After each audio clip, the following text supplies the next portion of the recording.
This is a journey into sound. A journey which along the way will bring to you new color, new dimension, new values, and a new experience. Welcome to the Ghee Spot Podcast. I'm your guide, Katie Silcox, bringing you your weekly self-love soundbite. Join us for conversations around sex, spirit, and all things self-care. All things self-care. All things self-care. This is a journey into sound. Uno, dos, tres, cuatro. You are a Ghee Spot Podcast with Katie Silcox. Hey everybody, welcome to the Ghee Spot. I'm so excited because I'm here with my Ayurveda buddy slash brother slash friend slash healer, the incredible Ragaia. Wow, thank you. And Ragaia, oh my God, Belovarac. How do you say your last name? I've never said your last name, much That's less true. in public. It's Belovarac. Yeah, thank you for asking. Ragaia Belovarac, and I want to just take a moment before we dive in with him to just say how excited that we are. He is the founder of my all-time favorite American Panchakarma Center, which is Blue Sage Ayurveda. It's out in Northern California. I actually just came from there in July. He is a clinical Ayurvedic specialist. He's also a Panchakarma specialist. He was one of my teachers at the California College of Ayurveda. He is the co-director at the CCA's Panchakarma Center. He is an incredible body worker, a teacher of body work. And I mean, really guys, like it doesn't even begin to explain what's the most important thing about Ragaia, which is an incredibly sensitive, deep, brilliant, intelligent human being with whom I have had the pleasure of spending lots of time one-on-one. And I was just like, we have to have Ragaia on the show. So we're going to get to him in a second. I'm chopping at the bit, but I need to say we have our incredible Ahara Ghee sponsoring this little moment with the two of us. And you can check them out at iloveghee.com. I think they might be my favorite ghee in the world. They make it all from cultured, organic, grass-fed butter.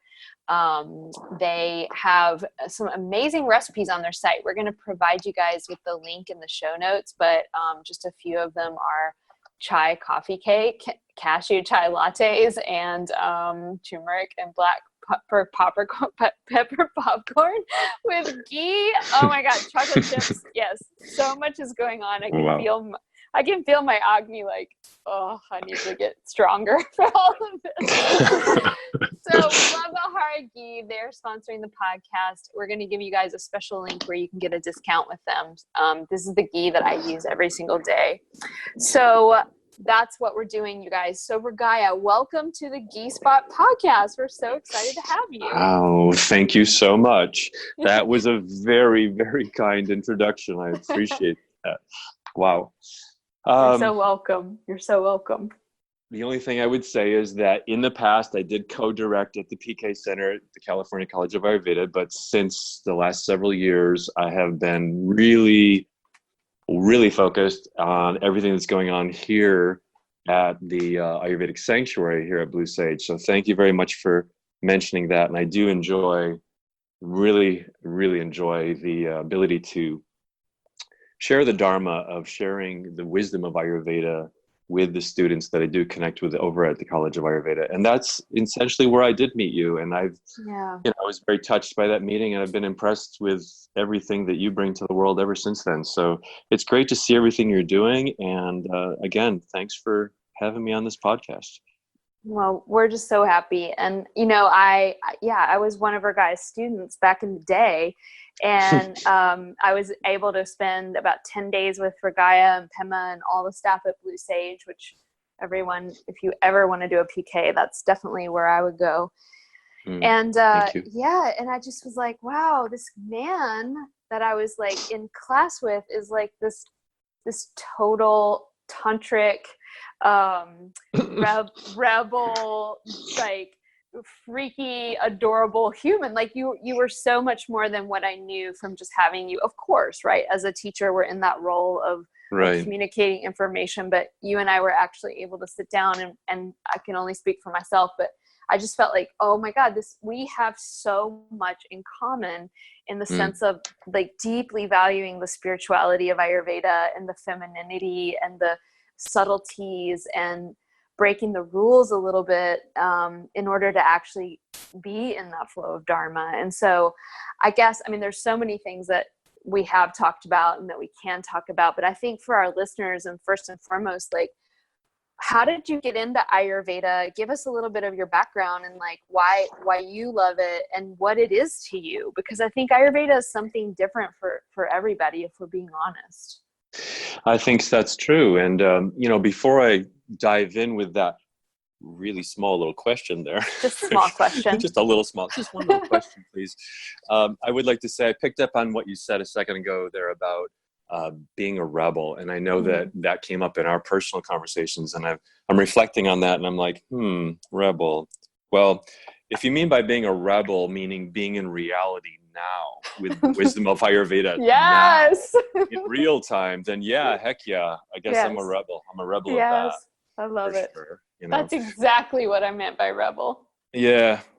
So that being said, I mean, was your question essentially recap it for me? Yeah. I mean, I think I'm just curious because I'm not sure if I even know this about you, Ragaia. Like, how did you come to Ayurveda? Because I think Ayurveda is beginning to really pick up steam in our culture and our country. And you and you've been doing it for longer than me. Like, how did you come to it, and how did you know it was your main or one of your main paths?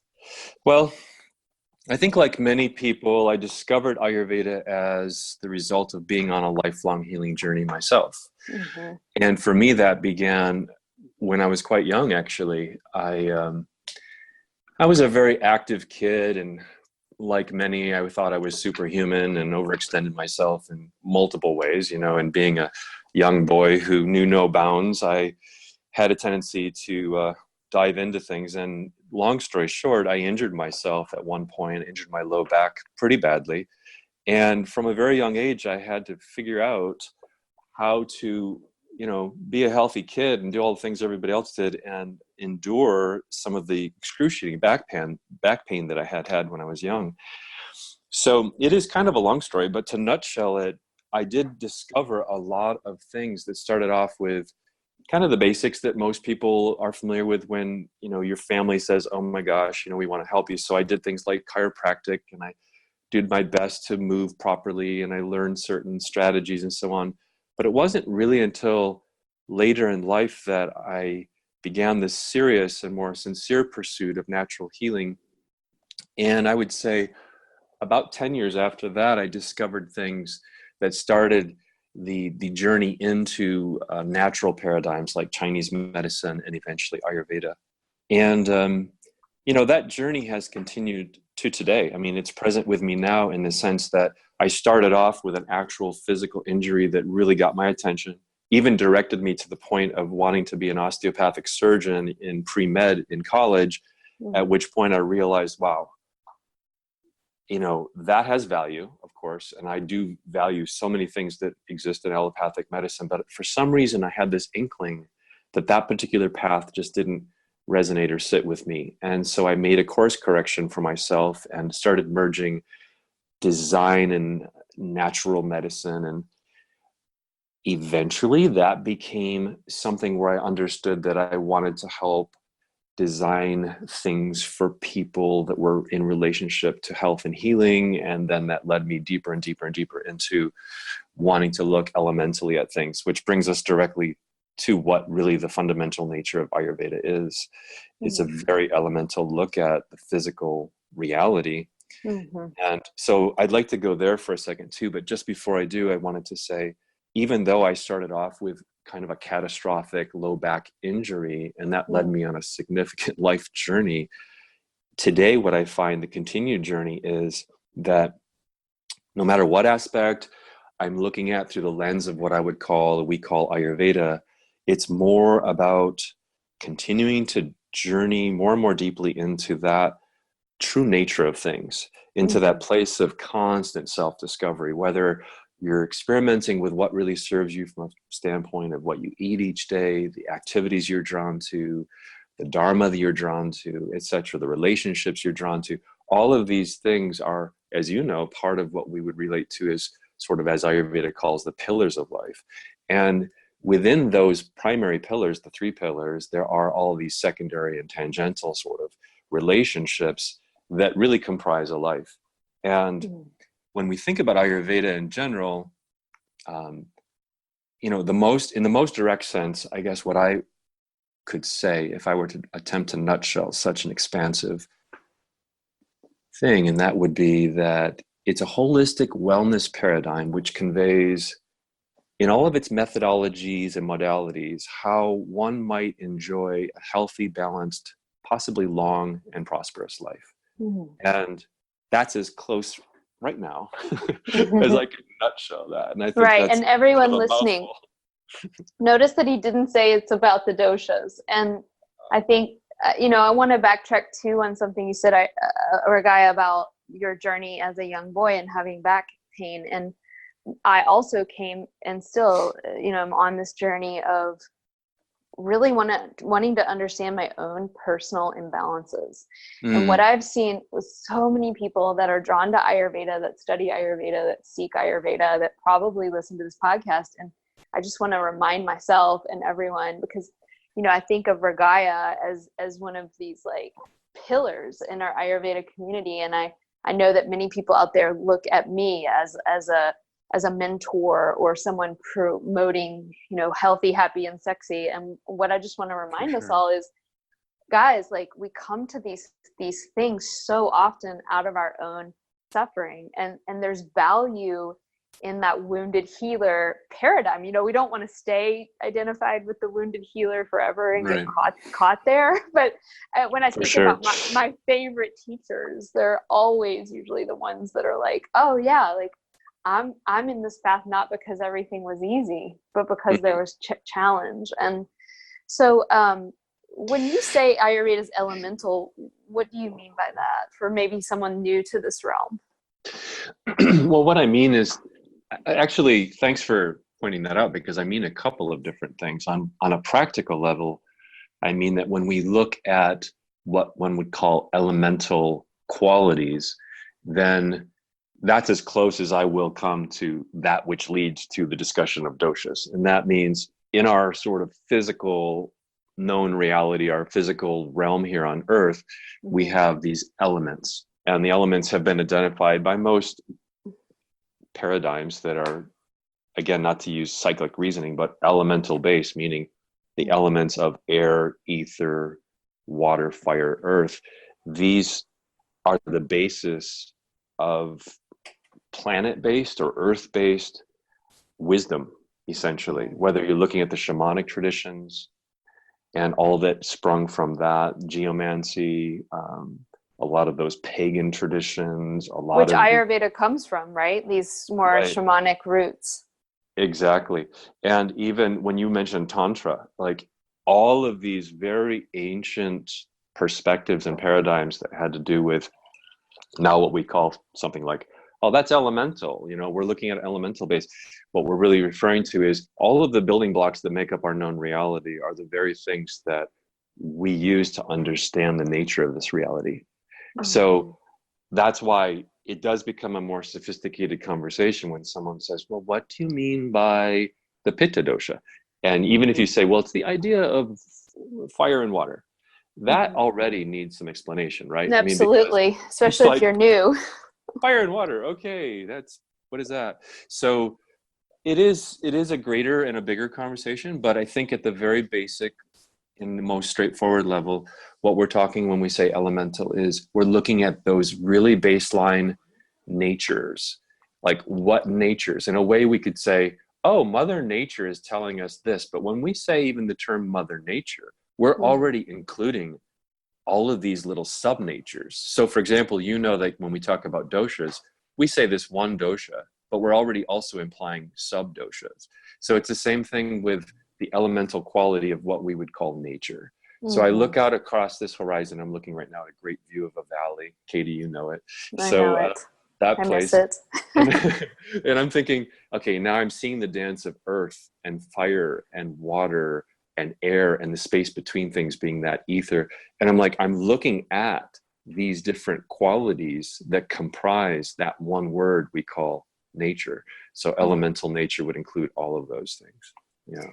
You know, when I was out there with you, and I mean, everyone listening, it's so obvious. Like, I know that you have such a deep and complex understanding of Ayurveda, and yet when you were working with me personally, what was so beautiful to me was that your remedies kept coming back to the simplicity of someone like a Thich Nhat Hanh and his little tiny book that you handed to me called How to Love, and how to sit, and how to walk, and how to eat, and how to relax. And you know, we both, you know, I have a whole school that's dedicated to what I call feminine form Ayurveda, which is just, yes, teaching all this beautiful, complex philosophy and theory and practical clinical application, but we just keep coming back to love. And so Right. I wonder what your idea is of this term self-care and self-love, and where you see that showing up in your own practice and in your clinical practice with people, because you work with a lot of people. For sure. Yeah, I think that self-care and what you just referred to as self-love is super, super important. And I think if there was one kind of end point or end game sort of strategy that even the vision of Ayurveda as a working and a living paradigm would aspire to in a real person's life, I think it would be that. It would be to know one's true nature and to become so intimately aware of that you know from that place, which in the Vedas they called svasta, right? And to know from that centered, balanced place the true nature of things. And then from there, and the nurturance and the awareness that is cultivated through a lot of very practical things that I'm sure you talk about and you work with in school, just like we have it at the California College of Ayurveda. We talk a lot about the power of dinacharya and how by clearing daily routine, daily routines, clearing the senses, and all of that is really for the main purpose of being as clear and receptive to all that's happening in your known reality so that you can be present, right? In the moment. In the moment. And in that moment, and this is like a Thich Nhat Hanh type of like suggestion and awareness, that is in the moment, it's the only moment you have, first of all. And in that moment, you are able to be present and everything that your heart's desires, right there. It's just right there. Anything else outside of that moment is, as you've heard 100 times before, it's something that happened. It's possibly something that might happen, but it's not happening. But usually now. not. It's usually not what will happen. Yeah, exactly. Beautiful. It's the busyness of the mind, and the busyness of the mind actually distracts us from the very point that your question was, I think, exploring, and that is, what is the nature of self-care? What is the nature of self-love? And for me, I cannot help but hear that question and then know, where does that go? Because when we begin engaging that, it goes somewhere, right? It goes somewhere. Exactly. And that's what I want to impress upon everyone listening and myself. It's this reminder of, we see it on Instagram, like self-care, self-love, self-esteem. And, you know, my meditation practice right now is I go out in the morning. As soon as I wake up, my dinacharya is I walk outside and I look up at the stars and the moon and the sun, whatever's there. And I sit down and I look. I use the gateways of my five senses in a very real, visceral way. And as you start to engage with the senses, not trying to shut them down, but really purify them through being with them and receiving that gift, it's like, oh man, everywhere I turn my face, like Rumi says, like, it's love. Like, I don't have to try. Like, the love's coming in me and it's coming out of me. Right. Exactly. No effort. Yeah, I couldn't have said it better myself. That's exactly right. And basically, you know, the questions that people ask oftentimes, well, you know, like you said, what is Ayurveda? What's the point? Where am I going with this? It's a whole lot of strategies and so on, so that you can arrive at that place where you just described, where you can walk into any moment, like outside when you awake, and just be so present and receive the grandeur and the beauty of that exquisite moment And then, like you said, it's no longer about what I have, what I can keep, what I can take. It's about what is moving in that incredible moment. And that is basically the essence of love. And you experience it through, for example, the view of the stars, or a sunrise, or a sunset, or a beautiful tree, because they're all manifestation. Yeah, nature, the nature of things. Yeah, exactly. You know, it's so, it feels so good as a woman to speak with a man, and I don't mean to engender everything, but I do think it's important. And we have a school that is for women, and I felt that there was a lack and a need, and I had the desire to have a place for women to be able to come and explore our spirituality and our biophysiology and our chemistry, which is unique. And I believe that a female energy system, and even the way maybe initially we become enheartened or enlightened, or whatever you want to call it, might be a different journey.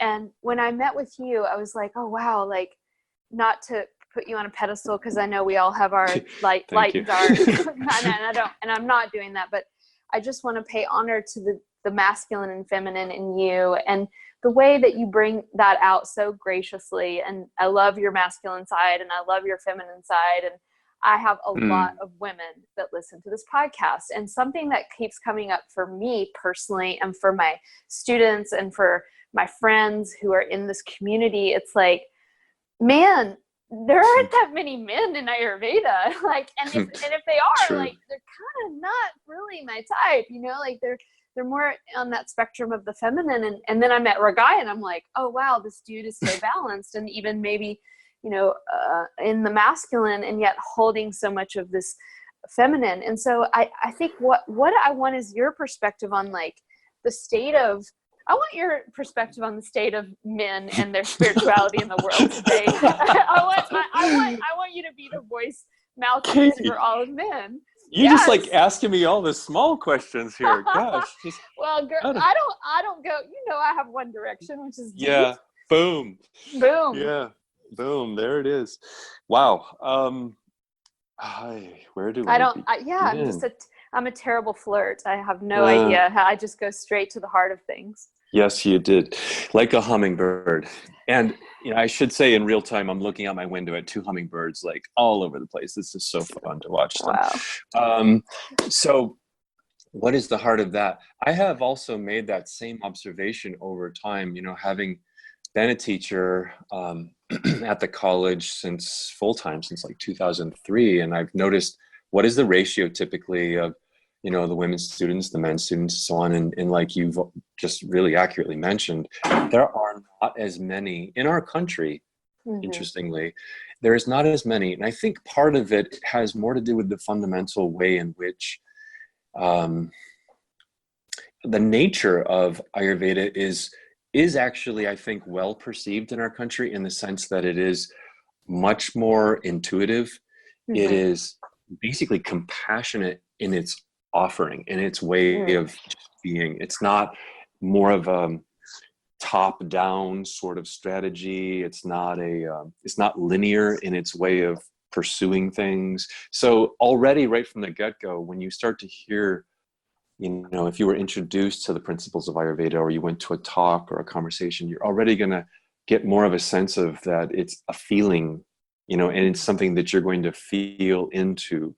And I think for whatever reason, that may not, if for example, a man were to hear that and he didn't feel compelled by those ways of discussing, or the way the message was being delivered, or the contents being handled, he may or may not feel receptive to that, or may think that way of languaging things is outside of his comfort zone.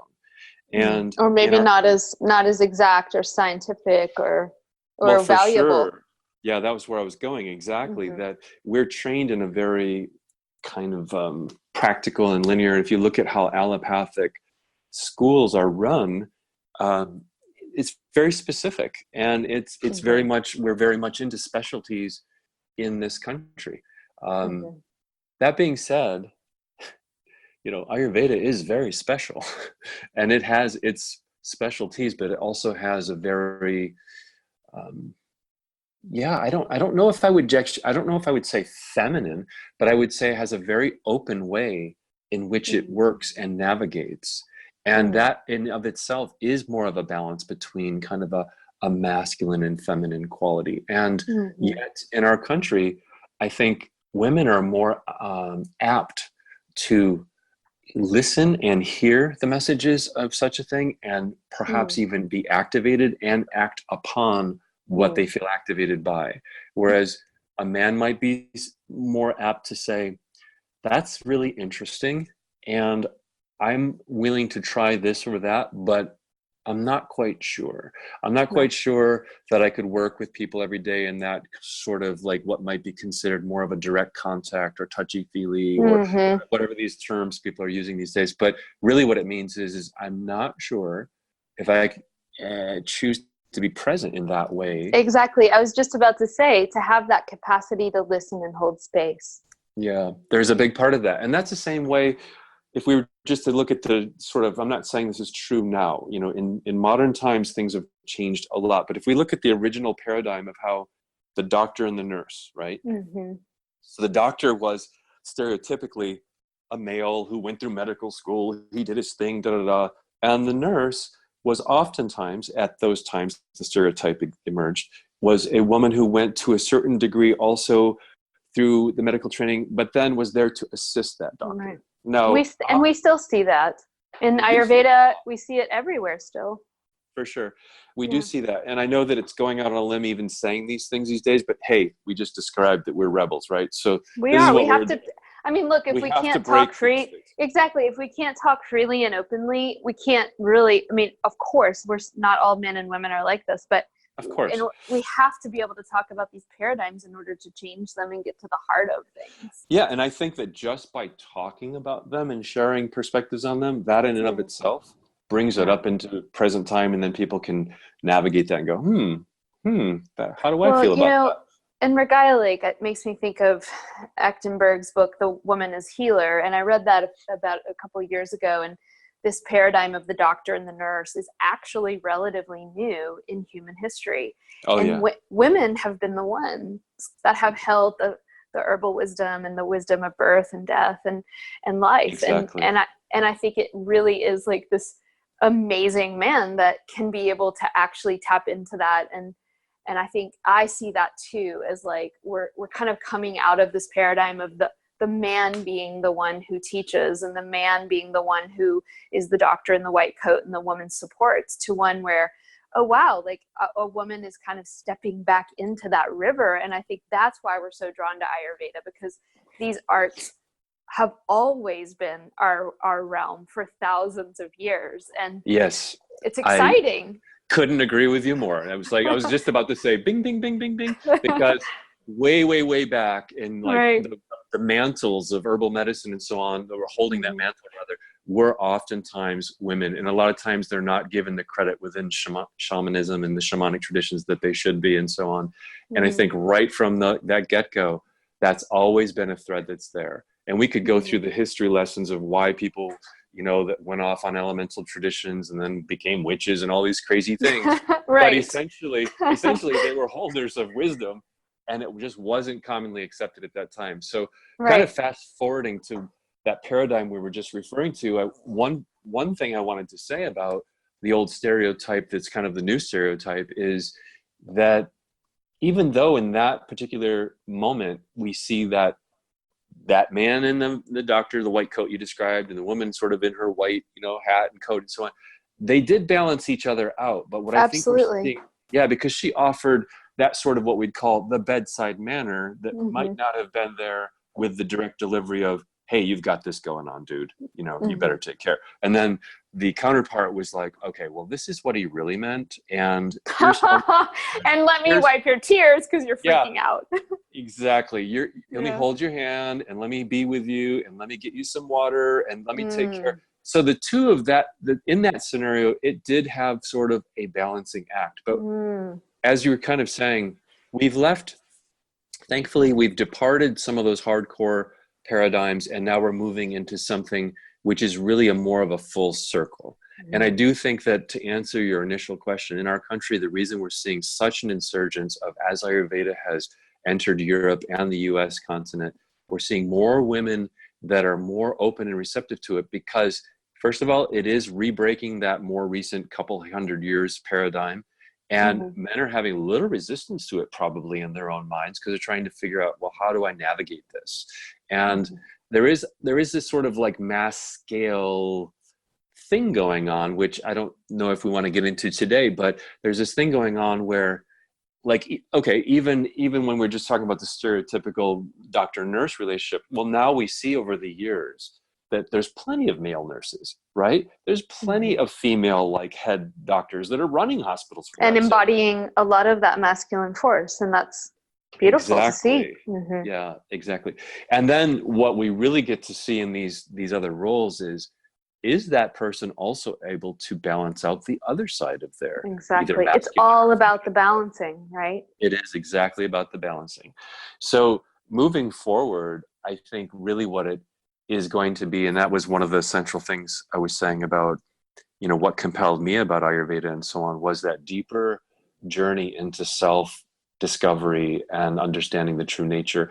And it doesn't matter to me like what occupation, or, you know, we refer oftentimes what dharma you're drawn to. You are who you are, you're gonna be where you are, and you're gonna have to look in that sort of, hypothetically, that mirror, so to speak, of what's happening now. Who am I in this now? And what can I do to best bring that aspect of myself forward? And oftentimes, you know, one of the things about mentally perceiving these things is we tend to go into judgment. We tend to be self-critical. And we're like, people say I'm too much this, or I'm too much that, or maybe I should be stronger in this or that, etc. I say, you know what? Everyone is always going to have an opinion. And what really matters is how you feel. And if you end up waking up and you look in that quote, that proverbial mirror, and you say, hey, I feel so-and-so, well, that's something to take a look at. That's something to take action with and say, you know what? I would like to be with that. And then you kind of look around yourself and the world and you say, what strategies or what tools could help me become stronger to be my best self, right? And I think a lot of the people that have been drawn to your school, Katie, for example, I mean, are probably have either asked or are asking that question. Gosh, this is amazing. This woman is amazing. She brings forth all of this incredible information and knowledge. I want to understand things like that. I want to go deeper into understanding that. Well, right? and I think I've thought a lot about this because I'm just like Katie from the block, and everybody I think is drawn to this because they get a slice of the realness, and I can't hide it because I know in every bone in my body that I'm a child of a divine mother who is brilliantly flawed.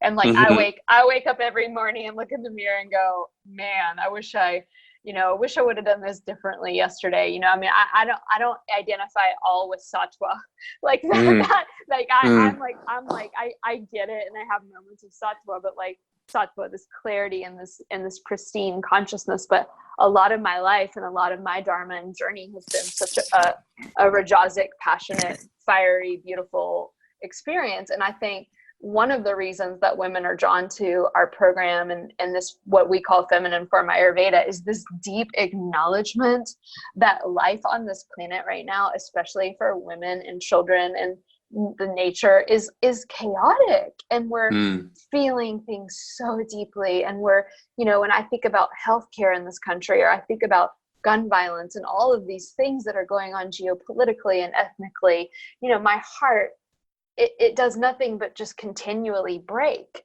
And that deep sense of sensitivity, that's both our sword, you know, our double-edged sword, it's our superpower and our detriment. I think that's what I'm really trying to acknowledge with this form of Ayurveda, is that the reality of our lives is so different than the reality of the life of a rishi or a person 5,000 years ago. And I remember reading this beautiful scholar who I adore. But he's very, very critical of modern sort of fringy Ayurveda, where you might make a smoothie and a Vitamix. And I remember him just like hauling off on the Vitamix and just being like, the whir of the Vitamix, like so far removed from the ancient Indian people. And I'm like, you know what, dude? Every woman in my school has a Vitamix. Like, I want to create a school where it's okay to have a Vitamix and to be imperfect and to, you know what I mean? Like, in some ways, walk this very messy emotional path that it can be sometimes. And absolutely. Yeah. You know, it's a super, super good point. I mean, and everything is relative, as they say. So whoever that was going off on the Vitamix, you know, 5,000+ years ago, you could say, well, dude, you had a mortal and pestle, you know, like that was your vitamin. And like, let me tell you, if these people had seen a Vitamix, I've lived in India. They would be loving all over it. All over it. Like all the whole over it. town would come out to worship the Vitamix. Absolutely. You know, once upon a time, you know, like I had lived in rural China for a while, and I remember wandering around just these places that were just so out there. They were these desert, vast places, and people were living in these incredible caves and stuff. And I stumbled across one in particular. It had this giant flat screen in it. And I just thought to myself, what? What is this doing here? And I didn't go crazy like, oh, you're not a real, you know, blah, blah, blah, blah. Like, I was just like, okay, well, there's that too. I was just like the Aboriginal wandering around, you know, the jungle, and I found a 747, and I just thought, oh my gosh, how do I compute, you know, like, what is that? And how is that? And that's where I think you and I found so much love and common ground. It's like, and the Vitamix is the divine. Yes. You know, like that's an aspect. It's an aspect of her. So, I just want everyone out there listening, you know, we can get, when we read these Ayurveda books, it can feel so formal and so many rules. And I know for me, just like any mid-school student, which I very much consider myself always a student, but my students are students for the first time of Ayurveda, it can be like overwhelming, and it can bring so much focus to what's wrong. And I went to a river party, like a wild drunken river party this weekend, and I rarely go to parties, and I kind of forced myself to do it to be social. And I brought a kombucha and some bubbly water, and my friend who had the party is also an Ayurveda student, and I was like, look, I brought my Vata water, and I'm so bad, like I have my Vata Pitta water, my kombucha, and my bubbly water, and she looked at me and she just was so wise. She says, you know, a lot of people here would think that would be the healthiest thing they'd ever had as a choice. Mm-hmm. And I just thought, wow, it's really about perspective. Absolutely. And so much harm can be done to the body by thinking that we're doing things wrong and balanced. Yeah, and that begins very much in the mind. Can I share something you just triggered? You just helped me remember about when we were talking about the Vitamix. Okay, so this is something I find myself going into with people a lot, and that is, remember always that anything that you find yourself related to or using, or if it's tech-based, especially in the physical world, is really nothing more than an extension of our own intelligence and awareness in what I would call an extended technology of that very same nest that moves through you. So, for example, when I was younger and we were first watching things like Star Trek and stuff like that, they had these little devices that today look like they're even outdated, because those were like Motorola flip phones, and that was the pre-work for that happening. But yet everyone is like, oh my gosh, that's so. It always starts off as something super cool because no one has them yet, and then all of a sudden everyone has one, and they're like, oh my God, this is taking over my life. It must be the demon. You know, it's like, it's so terrible. But what I wanted to make the connection with was, just because you might read something, especially that's lauded, you know, from ancient times, and it was so empirically true and so valuable, etc., being in the present with it doesn't make it less so. And being in the present with it, with the tools that we have of the day, do not make it less so. It's more about how we orient ourselves to those things and how we utilize those tools to create something better, you know, more quality in our lives, as opposed to being driven by them. Now, that's another thing, and Ayurveda would comment on that. It would say, well, if you find that, for example, having a cell phone is now your sort of go to, like you need it, you know, in order Mm-hmm. to function in your everyday life, in order to feel whole, etc., then something has shifted. Something has, Right. and that may be happening. Like all of us can look at that. Like, here are the different things that I would call modern technology, for example, and how do I interface with that in my daily life? And am I at the helm? Am I the sort of at the, what's the right way to say, captain of that ship, so to speak, or is it running me? Mew. Yeah, it makes me think of the work of Steve Hoskinson, who has founded this thing called organic intelligence. And he speaks of, we have to really be careful when we're talking about Ayurveda, yoga, Tibetan Buddhism, whatever these ancient traditions are, because we are not understanding them within the context of the culture and society and time from which they were brought. And with Ayurveda, with yoga, those things were brought during a time, I mean, to compare doing tantric kundalini practices, which are by nature designed to awaken dormant fight, flight, and freeze potentialities in the root chakras. You know, they're designed to bring that up.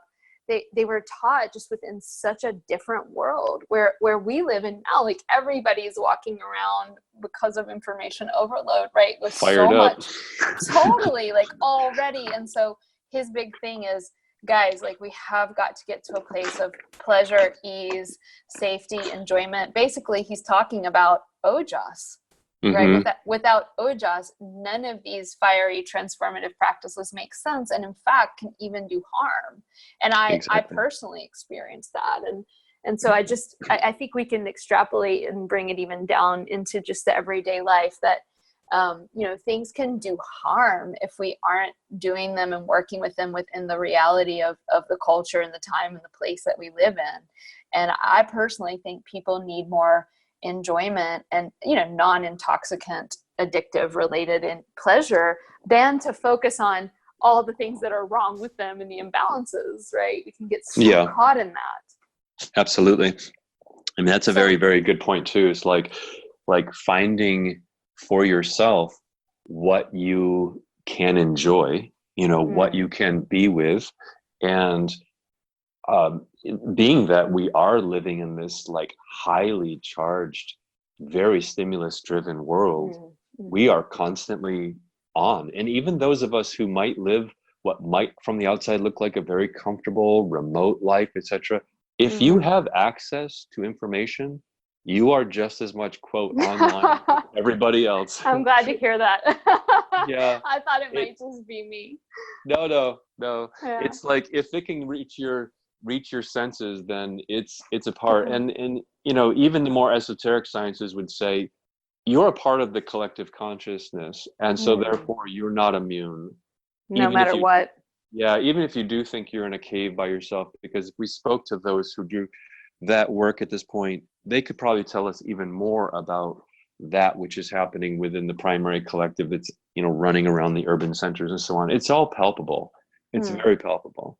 And I think that finding a place to utilize what we have at our fingertips these days, which is so much. I mean, we have so many blessings that we could count on. And at the same time, it's also easy to take that for granted and abuse those gifts and those privileges, and not use them for the benefit of all of mankind, as well as our individual paths and our ability to go further and farther, so to speak, with taking care of ourselves. I mean, we did start with that as being one of our topics, like the nature of self-care. I want to talk about that a little bit. So, you know, for everyone out there, Ragaia lives in this beautiful place that he's created, and he's also just such a connoisseur of the design and the vastu and the way energy placement, and there are just streams running all through your land, and you're just sort of surrounded by the babbling sounds of a brook. And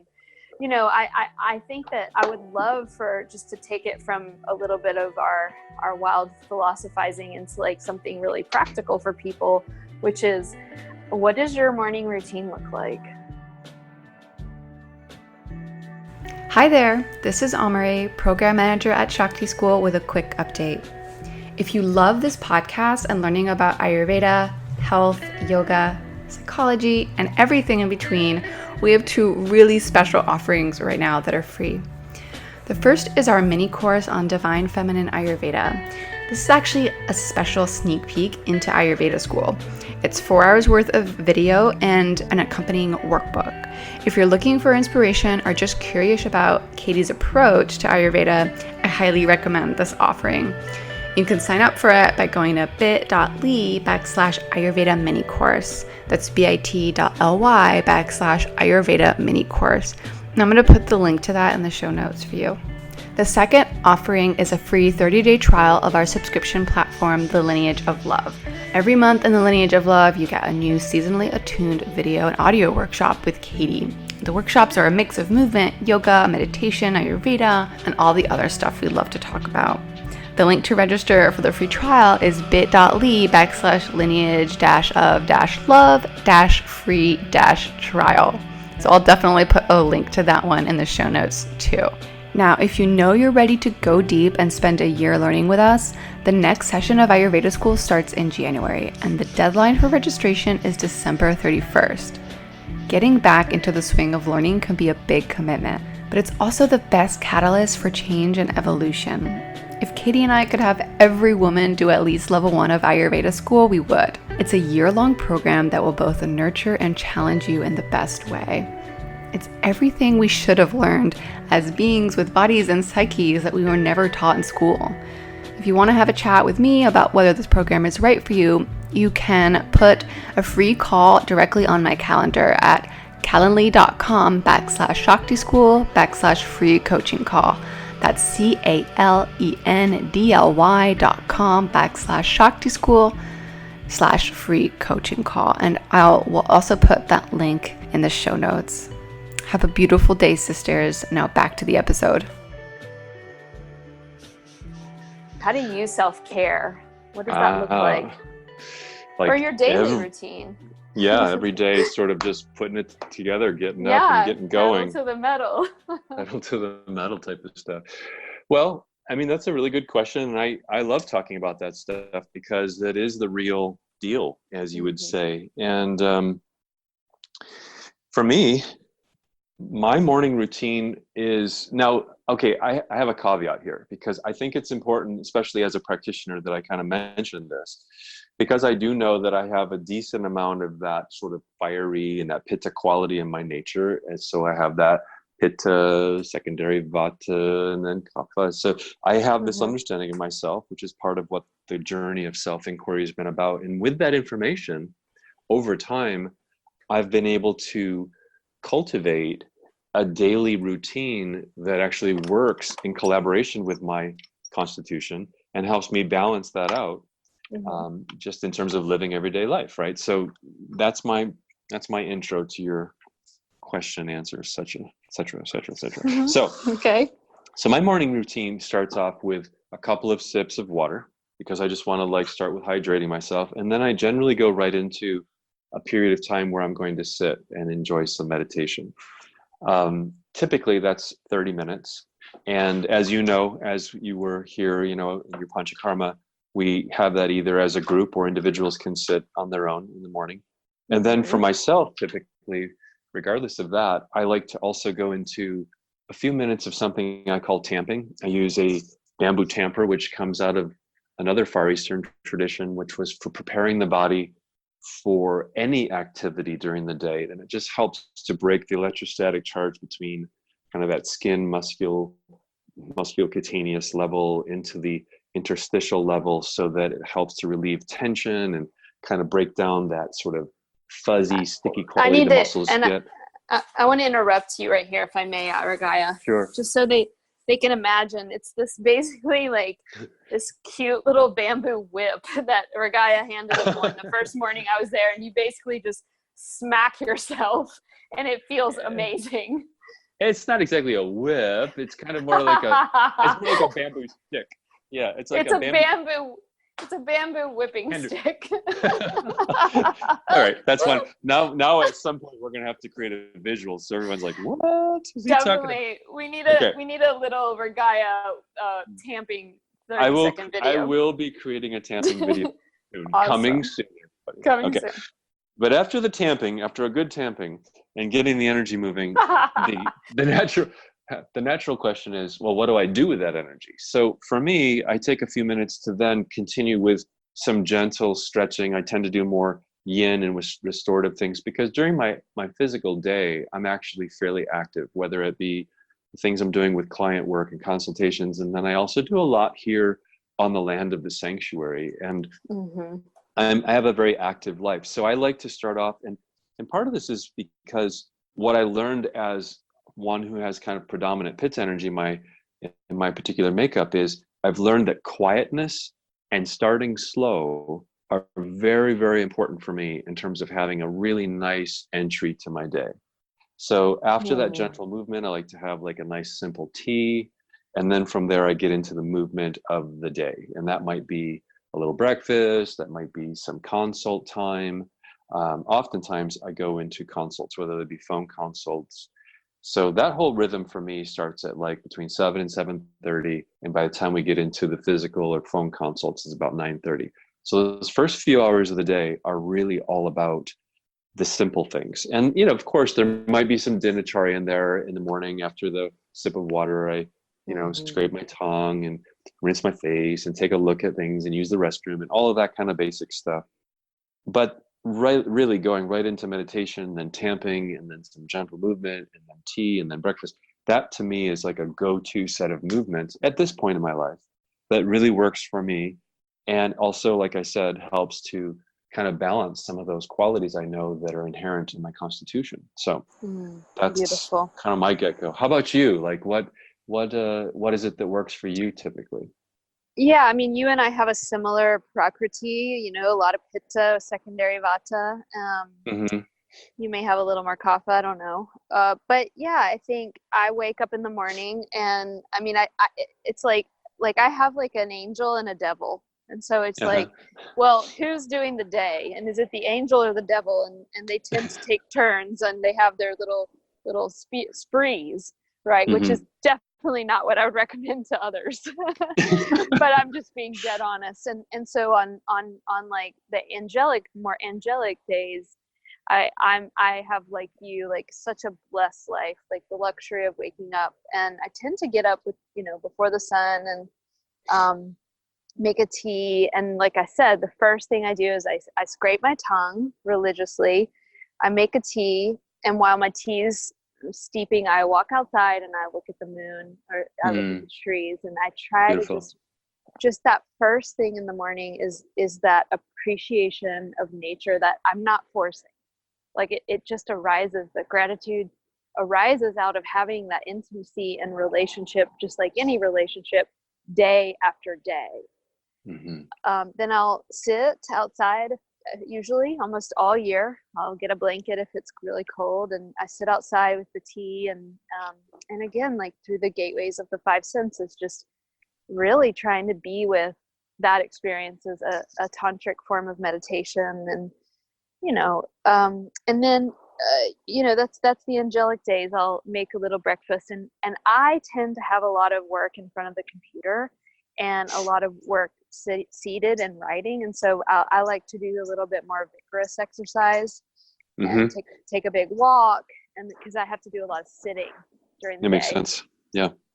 And then but on the demonic day, you know, maybe I shouldn't use that word, but on the days where it's like, F it, like I'm in this bad pattern, I'll get the tea, and then of course I want to check I'm not a big Facebook or Instagram person. Like that doesn't do it for me. I'm not a scroller. I don't have that addiction, thanks be to God.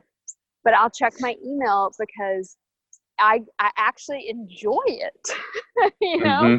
But the downside of that, you know, and I'll read the front page of the New York Times with my tea, and actually I give a lot of permission around it because it just brings me so much pleasure to sit on the porch, drink my hot steaming tea, and read the New York Times. And I know that oh, Ragaia, a hummingbird just literally almost hit me in the face. Oh my gosh. Perfect. I'm not kidding you. Hummingbird day. So that's yeah, amazing. I think that's what I struggle. And you know, I have to check in and think, you know, is this doing harm? And if the answer is yes, then I'll shift it. But sometimes I wonder, well, maybe it's bringing a lot of pleasure. but yeah, I definitely feel better those days where I don't get so fully involved in mundane reality so quickly, where I spend, and every morning I'm going to spend at least 20 minutes in meditation. No, that's like, if that goes, y'all need to call the police because I'm not okay, Right. like, put me away. But yeah, and I don't struggle so much with the morning routine. For me, it's more, and I know a lot of our listeners are going to identify like this. I'm like a really good Ayurveda person in the morning and even lunchtime, but then afternoon and night, I just want to like lay on the couch and watch Netflix and eat sweet potato chips. That's where all of the, and I think even that though, like giving the self permission to take that relaxation. And maybe it's not the most perfect ideal way, but one of the things that I've really been exploring lately is loneliness, and loneliness and I'm speaking about it openly because I think so many of us, even those of us who are surrounded by people in our own homes, there's this cultural sense of where's my tribe? Mm-hmm. And I think watching TV or, I think that's a way of connecting to tribe in a world where we feel a little bit disconnected. I think this is an excellent point, actually. I have over the years had a similar experience because I originally moved up from the Bay Area to here like in 2002. And since that time, slowly but surely, I've noticed that my sort of hyper focus on the practice and working with clients and all of that has actually, in and of itself, as beautiful as that is, it has, through some sort of attrition, I'm not sure what to call the process because I didn't intend for it, but I noticed that less and less do I have the same connectivity to, as you referred to, my tribe that I did when I was a little bit more available, sort of that way, like a little bit more of the ability to interact, where I was a little bit more accessible. As out here at the sanctuary, we live fairly remotely. So if we do something with others or have an event or have a hangout or whatever, it's definitely through an intention to want to get together and connect with people, because it doesn't just like happen. Like when you live in a more urban environment, people could literally just stop by, or things happen. It's very spontaneous. And I do think that by the virtue of the fact that we're social beings and we do better by having some social contact and connectivity, that it's important that even those of us like you and I speaking, and there's many practitioners out there that are also probably listening, can identify with this, that it's kind of like the joke of like a massage therapist is, if you don't schedule a massage, it's not going to happen. Just because you do that every day doesn't mean you're going to be the one to receive the boons of that direct thing. And it's the same thing with socialization, right? I mean, you can tell that by you and I talking together, it's not like we're less social as people, but we are very focused, and I think that focus sometimes needs to be tempered with some playtime. And sometimes what you just described, the later part of the day, you might be like, oh, well, everyone else is kind of off doing their thing and I'm here at my place and this and that. And so I think I'll like just queue up Netflix and see what's going on. That form of Cue it up. Cue it up. Let's go. That's just another form of basically saying, hey, I want to connect for a little while. I want to hear a story. I want to basically just experience something outside of my own ramblings, my own head.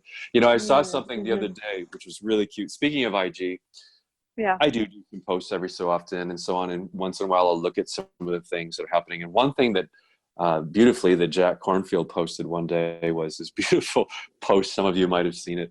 And it had a guy or a woman or somebody was driving down a road, and they looked up at this billboard, and all the billboard said was, your own tedious thoughts, the next 200 miles. And I just thought, wow, so beautifully on the nose. Like, yeah, wherever you are, there you are. It's just going to be you and your own thoughts and your own stories and craziness for the next 200 and it really billion makes me think, a couple of things come up as I listen to you, and that is you and I know most of our listeners, we're in that pivotal time of life where we're doing Mm-hmm. a lot, and there can be that sense of where's the playfulness, and like I told a friend today, I was like, I think I'm in a midlife crisis where I'm really going, what is the point of all of this? I want my life to have this deep purpose and meaning, and of course I have so much of that through my work, but you know, we can't live on bread alone. Like what is the meaning of all of this?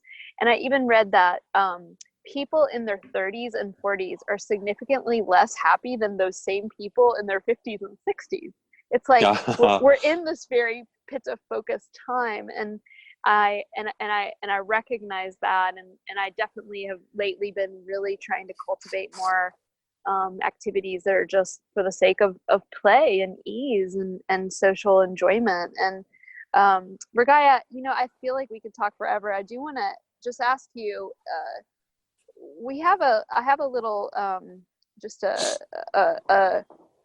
an idea or a desire that, you know, if people out there listening were to, I call it the desert island Ayurveda, like, or the post-it note Ayurveda, like, we learned so much self-care routines and philosophy in Ayurveda school. What if there was one post-it note, right, or that you could put on your bathroom wall, or one practice? Like, what is the one thing? You work with so many people that come through Blue Sage Ayurveda Center.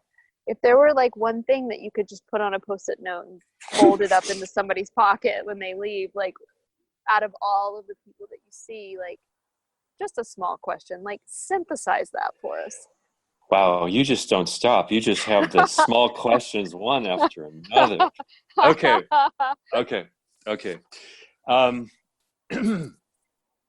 make an agreement with you. If I can answer that one as in a brief couple of words, then I have just a closing thought after that. Absolutely. You can have as many closing thoughts as you want. I'm messing with you. Okay, so here's the thing. If I were to put a post-it note, now you did actually, you know me well enough to know, like, now what size is that post-it note? Is it like one of those, is it one of those like full the ones from ones? Staples that you buy that take up your whole wall? No. Yeah, you see, there are those now. See, that's why I just wanted to clarify, because yes, all right, you could fold that up. Touche, my friend. All right. So I think the thing that I could put on a very small, like one of those 1x1, 1x2 post-it notes would be the word moderation. And I know that it's just, gosh. No, you're blowing my mind right now. That's so for me to hear. And I know all Really? of our listeners too, but you just shot through the heart and no today. Well, that's what I would say. And of course, on that point, I could elucidate for probably hours. But in a way, say something about why moderation is what you would choose. Because when it all comes down to it, and this is one of the things that Ayurveda, I think, is so proficient at sharing with us in terms of a body of wisdom, is that it's not about like taking all of these practices so seriously that it becomes so stern and bound up and like, oh my gosh, if I don't do this, my world's going to fall apart. It's not about also the other side of it is saying like, oh, I've learned all the tricks. Now I'm going to antidote for everything so I can get away with everything. It's not about that either. It's about basically finding for yourself that middle path, finding that place where actually one of the better definitions of bliss would be that which is in between what we would call ecstasy or depression. It's that middle place where you feel just right. You just feel just right. And a lot of times, if we look at the commercial quality of what things have become today in the modern world, the commercial world isn't interested in what's just right. It's interested in like the high of the highs. It's interested in like go, go, go. It's not interested in saying, how do you feel? Oh, I feel just right. And that's great. And that's what's great, right? Natural, organic, pranic intelligence. Wow, exactly. Natural, organic, pranic intelligence is actually a level of just rightness that resonates. And I think that's what I want to close on today, because what I really have enjoyed and what I have really enjoyed about my personal journey with Ayurveda, and ever since I connected, it was more about remembering. It was more about that connection that triggered something within me to reconnect and remember something more. And that for me had to do with, or I guess if I were to put it in kind of the language I use a lot today, that would be like it struck that bell within me and it created a resonance. And I believe that when something really resonates, it creates coherence or coherent patterns, we could say. And in that way, the life we choose each day, and this is the part that Ayurveda really interfaces really well with. It says, oh, if you want to choose that, here, you could do this, you could do that, and you could have a little of this and have a little of that. You're going to feel great, and you're going to sleep well, you're going to have a healthy sex life, and you're going to be so strong. It's amazing. In a way, that's the message, but it's all done in this beautiful, compassionate, modern way. Yeah. And then, boom, you wake up each day, you open your senses, you say, and you're a sex god. thank you. Okay, you just put words in my mouth there. Yes, I do that. You did that. You're not the first man to say that to me. Oh. So you know what I'm saying, though. It's like you able to wake up and just manifest. And whatever it is you're manifesting, likewise, is the result of connecting all those dots the day before. And in a way, you could say that your own body is a physical living memory of everything that transpired up to that moment. And so constantly it's this wheel of manifestation. And that's what I have to share for today. I feel like we could literally talk for 6 more hours, and we'll definitely have to have you back on the podcast. And thank you. I also want to tell everybody listening, I know you're all falling in love with Ragaia, and you should. And if we had we're going to make an Ayurveda calendar. Ragaia is going to be like June, the month of June, right? The month of June. You're just the breath of spring air, and we're definitely we're going to have Ragaia coming up in Ayurveda school as one of our teachers, and I really think about who comes into the program, and I if you want more with Ragaia, we're going to have him in Ayurveda school this year coming up. And if you want to learn more about Ragaia, we're going to put the link for Blue Sage Ayurveda in the show notes, so we'll make sure all of our listeners can find you. Ragaia, is there anything you want to let people know about as far as what's coming up for you? At this point, let's see. Gosh, no, I don't have anything off the top of my head. Yeah, to you're say. busy. You're busy enough with Blue Sage. Yeah, I was going to say we have a pretty beautiful fall lined up here at the sanctuary. I think I'm pretty much concluded at this point with classes this fall at the college, and I'm looking forward to meeting with the clients that we have booked so far. We do have a few spaces left up into January, so if anyone, like you were just saying, is interested in connecting in through the website and contacting us, that's awesome. Absolutely. But no, I really appreciate it. And I also appreciate the invitation to work with you with Shakti School. That's very touching, and I appreciate that. So thank you. Thank you, Ragaia. Great sharing with you today. Do you promise you'll come back? We have more to discuss. Let's have you back, and we'll talk about gods and goddesses and astrology and solar flares and all of those things. Oh, my goodness. Absolutely. Thank you so much. Awesome. Thank you, Ragaia. Thank you too. Talk to you later. Okay. Talk to you soon.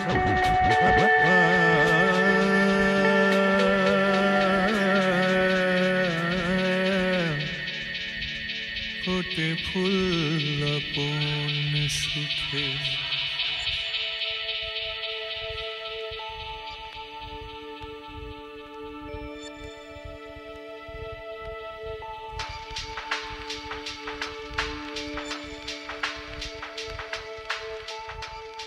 pote full